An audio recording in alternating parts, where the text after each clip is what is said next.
Hey, everybody, and welcome to another episode of Birds on a Blue Note. I'm your host, Trevor, joined today by wonderful Zach and Luke. Hey, boys, how you doing? What's up? How are you? Doing good. We are here today to discuss that unfortunate drop of the series to the Phillies. So I'm gonna kick it over to you guys first. Wanted to get your thoughts on that. Guess Zach, we'll kick it to you first. What did you see this week?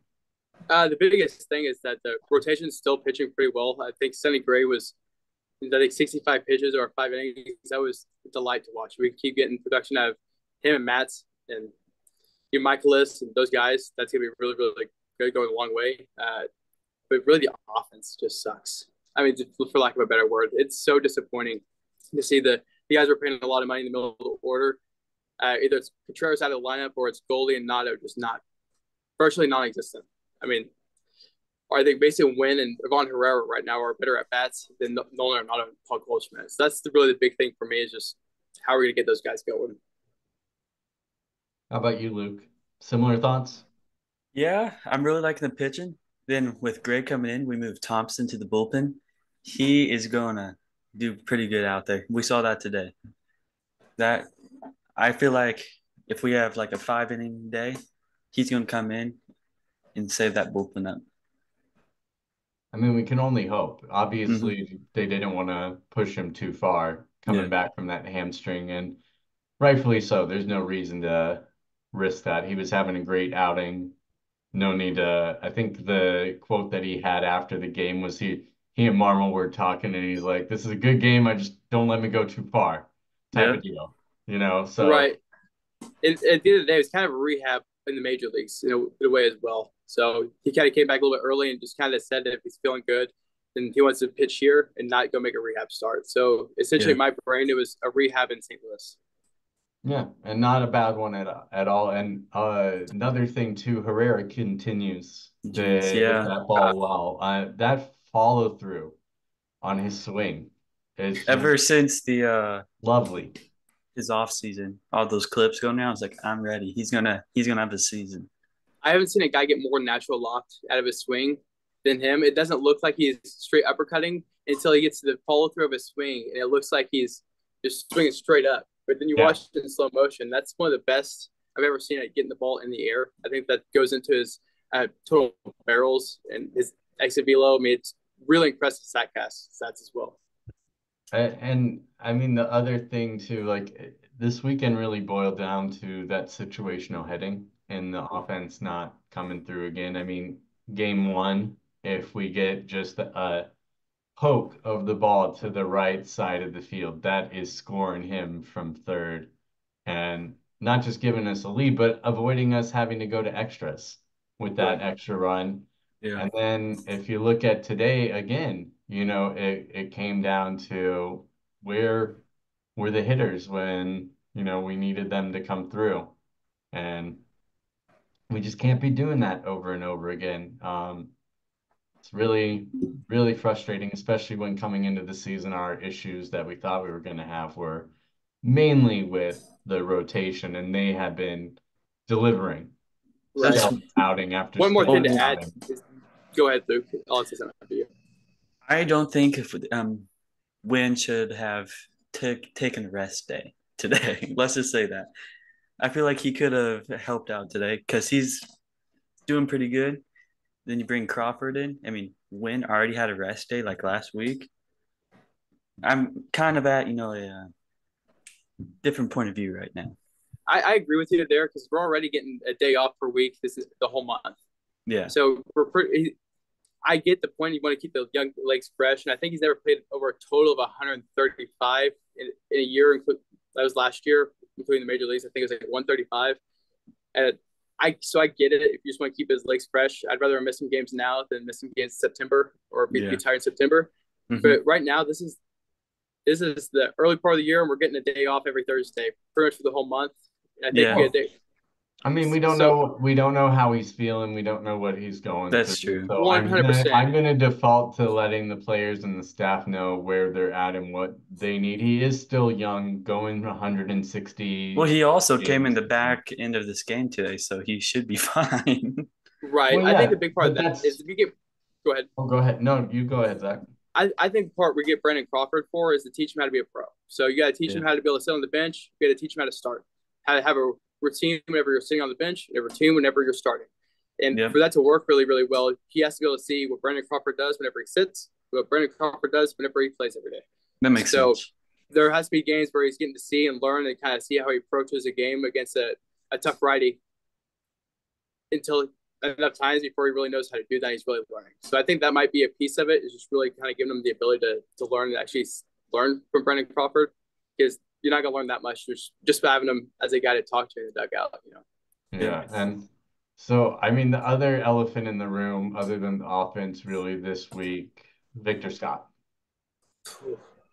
That error, his routes. I mean, it was inevitable that his route running was going to cost us inevitably. Of course, it comes on the game where it's raining, so it's Mm-hmm. even tougher to backtrack once you get that. But those two runs right there, not only did that extend how long we had to have Lynn in the game in the first inning, which later on minimizes that last inning. Those extra pitches would have gone into that final inning when the Phillies did all of their damage, and we would have been able to save the bullpen more. But yeah, without those two runs, guess what? We've got another winner today. So I mean, And those are just if my he thoughts on it. There's, didn't We're run the shooting wrong ourselves way in at the foot first, early, ultimately. yeah. right. At But the end of the day, Michael Ciani is a plus over Scott, and that's something that, as the biggest Victor Scott fan in the entire world coming into the season, I hate to admit, but there's mm-hmm. nothing he's really given us. He's not getting on base enough to make an impact on base. He's not hitting the ball like at all, and he's running bad routes. He's has errors. Yeah. Even that ball that he dove today, it popped out of his glove. If you look, he took a half step back, froze, and then took charge forward, like Yeah. completely fooled on the ball. And it was just And I'm that's looking. I'm where like, that seasoning that we've been talking about that he needs more got to be time pressing in. at this point. He's got to be Yeah. pressing. Sorry, I didn't mean to interrupt you. No, we're on the same page here. So hopefully the team sees this. Once we get somebody back in the next week, we can send him down, get Yeah. him some more time, and call him back before the end of the season. He's got plenty of time to I feel have like we that. could have won today if he didn't turn the wrong way at first, because we were starting to pick it up that inning. Yeah, I mean it is what it is, but Yeah. can't go back in time. Thankfully, we still have games to make up. Still not even 10% of the way through the season, but just again, it never feels good knowing that you let those ones fall through the cracks that you could have had, Mm-hmm. especially if we end up in a tight race like the Central is sticking right now. And these are the series you think about, no matter how early they are. You think about these series where we could have that close to having a sweep, that close to be able to get 2 out of 3 games, Well, and you lose a division by 2 or 3 games, like we've done a few times the last 8 years, and just you look at those games. it's what we were talking about at the end of the Padres series. Like, you're gonna have times where you drop a game in a series, but you need to be winning this series. Like, I could have dealt with like the game earlier this week wouldn't have been as heavy of a blow if we come away with the win today, or if we came away with the win that day. I don't mind dropping today and be Mm-hmm. like, oh, okay, we just missed the sweep, but twice in a series where we shoot ourselves in the own foot, losing another game by one run. Cannot, cannot be happening. Nope. Especially against tough pitching. We faced 3 Yeah. number ones for our team, frankly, this series, and or probably number 2s with Sonny Gray, but 1A's guys the entire series, and we got to be able to take those games that are really close against a Zach Wheeler or a Nola or whoever. Yeah. Well, with just a few minutes left before our time today, any final thoughts on this series before we look forward? Honestly, nobody brought up Nolan Gorman. That's a big thing. That was a big Mm. bright spot this series. I think it kind of got overshadowed with a lot of the offensive struggles.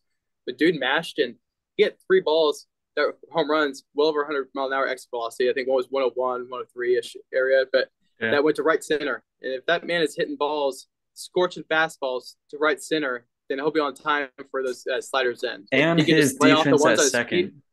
It's awesome. I think I argued with somebody 2 weeks ago about Donnie at second versus Gorman at second. Who should go Mm-hmm. play second? Who should DH? And I argued hard that there's no way in hell that Donnie shouldn't be playing second. He's a Gold Glover. He's this. He's that. And I stand corrected. I don't remember who I argued with, but I'll say it now. I stand Yeah. corrected. I think Gorman's the superior second. Is a great.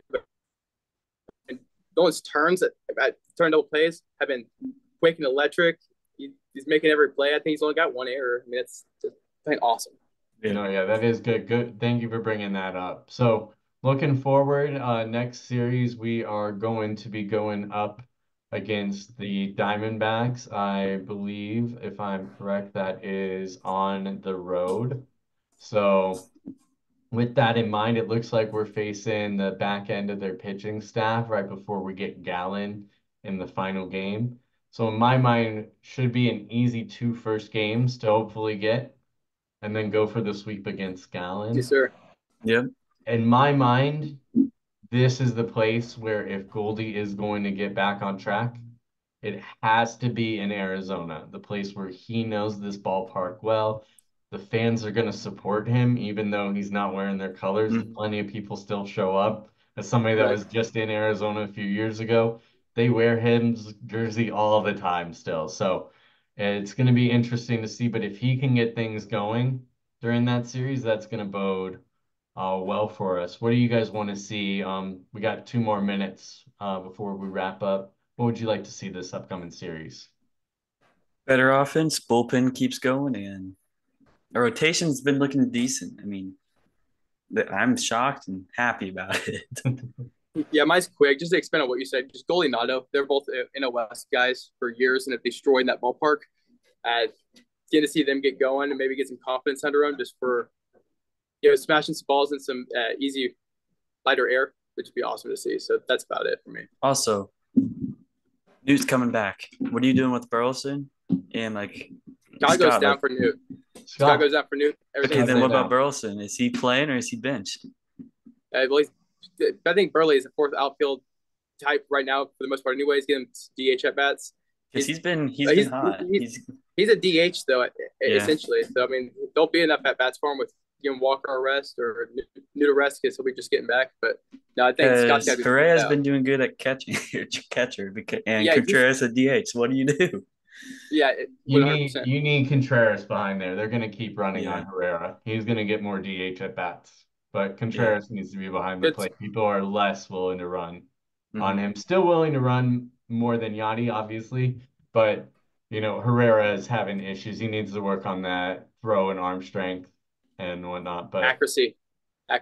He's throwing on the Yeah. opposite side of the bag every time. it'll happen. He's But just yeah, a he's little young. too jumpy. Yeah. But anyways, guys, thanks for joining us today for this recap of the Phillies series. Hopefully, will be a lot more positive upcoming. We got another episode dropping this weekend as well, where we're going to be discussing some topics that the community has brought up. So we will see you then. Thanks again for joining us here at Birds of the Blue Note. Take See care. ya.